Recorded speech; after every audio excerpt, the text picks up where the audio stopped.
Olá, sou Caris Brito, sou consultora holística de organização e interiores e estou aqui para falar sobre o bem-estar no lar.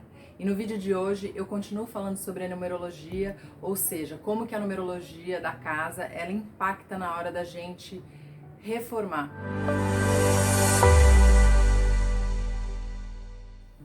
E hoje eu vou falar sobre os significados, sobre a influência das casas 4 e 5 na reforma.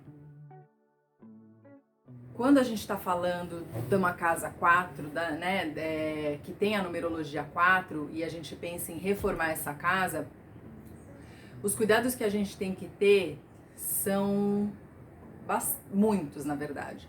Porque o 4, ele precisa, uma casa 4, ela precisa de um alicerce forte. Então, quando a gente pensa numa reforma na casa 4, eu preciso escolher bons fornecedores para executarem o serviço e eu preciso escolher bom material, né? Então, o material que eu vou usar não pode ser o de segunda linha, tem que ser um de primeira linha de qualidade. Porque como o 4, ela é a estrutura, a espinha dorsal é o alicerce, se ele não for muito bem construído, ele não sustenta. Então, tem que ser uma obra feita com calma e com muita qualidade, para que você não tenha dor de cabeça de, no futuro próximo, ter que refazer aquilo que você já fez. Importante, na casa 4 não vale gambiarra ou jeitinho. Sabe aquela coisa do tipo, eu tenho uma coisa para resolver, para arrumar, mas leva tempo, custa muito dinheiro, então eu vou fazer aqui uma gambiarra, vou dar um jeitinho de qualquer jeito para dar um tapa. Isso não funciona numa casa 4, porque num futuro próximo você vai ter que refazer. Então é legal você se planejar e pensar aí se não é melhor se estruturar, se planejar para daí fazer uma coisa bem feita para que você tenha que fazer uma vez só e aí fique tranquilo. Agora, quando a gente está falando da casa 5, ou seja, a casa que tem a numerologia 5, a gente tem que ter em mente que as coisas na casa 5, elas quebram com muita facilidade, elas se deterioram com muita facilidade. Por que isso acontece? Porque o 5, ele é uma energia muito intensa, é uma energia de movimento, então ela é intensa. E essa intensidade faz então com que as coisas elas se desgastem e se deteriorem com mais facilidade. Então, na hora, por exemplo, de pensar numa reforma na casa 5, a minha sugestão é você escolher bons materiais, mas não os mais caros, porque às vezes tem aquela coisa quando a gente escolhe o mais caro, a gente se apega e aí na hora de precisar trocar, a gente sofre, né? A gente fica frustrado. Então, se você está pretendendo reformar uma casa 5, tenha em mente que você vai fazer, mas que rapidamente vai se deteriorar exatamente por causa dessa intensidade.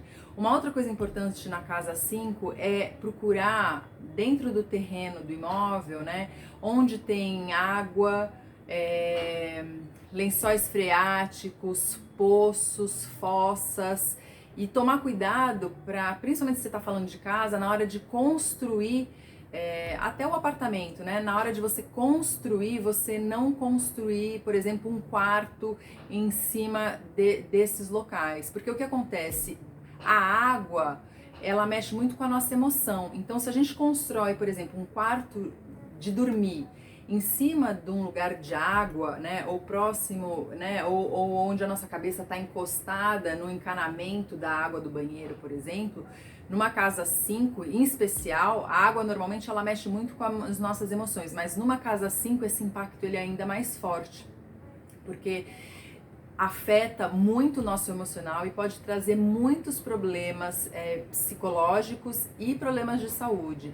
Então, na hora de reformar, tem que tomar cuidado com isso. Encontrar onde é que estão esses locais de água e cuidar para que nada seja construído nesses locais. Uma outra coisa importante numa casa 5, eu já falei algumas vezes, é uma energia de intensa e é uma energia de movimento. Então é uma casa que ela precisa ser prática, com poucos móveis. A circulação ela não pode ficar comprometida. Então a pessoa que for morar ali, que mora ali, ela precisa ter espaço para circular com tranquilidade em casa. Eu sugiro numa casa 5 que você opte por cores mais tranquilas, como o verde, como o azul, a escolher, por exemplo, o vermelho, ou o amarelo, ou o laranja, que são cores mais intensas, para trazer um pouco dessa tranquilidade e apaziguar um pouco dessa intensidade da energia do 5. E aí você deve estar se perguntando, mas como é que eu calculo a numerologia da minha casa? Como eu sei qual é a numerologia da minha casa? Você tem que pegar o endereço, o número do endereço do seu imóvel e somar. Essa soma, ela tem que dar um único número. E aí você vai então encontrar a numerologia da sua casa. Se você mora num apartamento, além do número da rua, né, do prédio, você tem que somar o número do apartamento. E aí faz a soma, dando um único número, você encontra a numerologia da sua casa. Mas para facilitar, na descrição desse vídeo eu vou colocar aí um exemplo de como é que calcula a numerologia da sua casa para você poder fazer essa brincadeira e descobrir aí qual que é o número da sua casa. É isso. No vídeo de hoje eu falei sobre, então, as casas 4 e 5 e qual que é a influência delas na hora da gente pensar na reforma da nossa casa. Semana que vem eu volto pra gente falar dos números das casas 6 e 7. Obrigada, um beijo, fique bem, até semana que vem. E se você gostou desse vídeo, curte, compartilha e eu agradeço.